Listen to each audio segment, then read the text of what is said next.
Star TV के मुअज़्ज़ज़ नाज़रीन अस्सलाम वालेकुम। नाज़रीन, तुर्किया में 10 घंटे बाद एक और शदीद किस्म का ज़लज़ला आया जिससे हर चीज़ लर्ज़ उठी।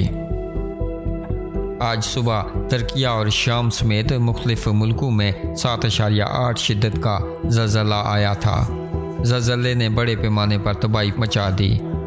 तुर्क मीडिया के मुताबिक तुर्किया में 10 घंटे बाद 7.6 शिद्दत का एक और ज़लज़ला आया है जिससे इमारतें लर्ज़ उठी और लोगों में मज़ीद खौफ व हिरास फैल गया।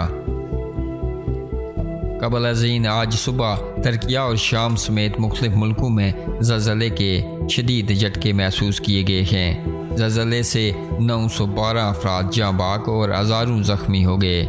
ज़लज़ला इस कदर औलाक शिद्दत का था कि इमारतें मलबे का ढेर बन गई। कहीं अफराद मलबे तले दबे हुए हैं।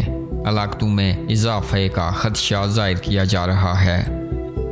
अमरीकी जियोलॉजिक सर्वे के मुताबिक तुर्किया में ज़लज़ले के शदीद झटके महसूस किए गए हैं। रेक्टर स्केल पर ज़लज़ले की शिद्दत 7.8 रिकॉर्ड की गई है जबकि ज़लज़ले की गहराई 17.9 किलोमीटर थी। ज़लज़ले का मरकज़ तुर्किया से जनूब में था।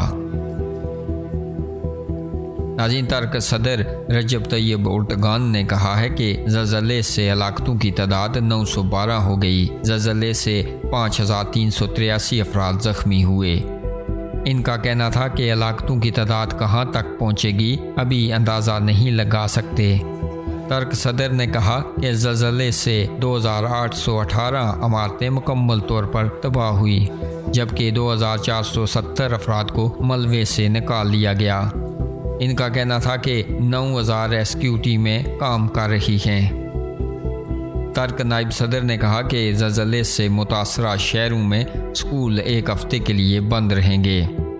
नाज़रीन, इस अफसोसनाक ख़बर के हवाले से आप अपनी राय का इजहार कमेंट बॉक्स में ज़रूर कीजिएगा और मज़ीद अपडेट्स के लिए हमारे इस चैनल को सब्सक्राइब कीजिएगा।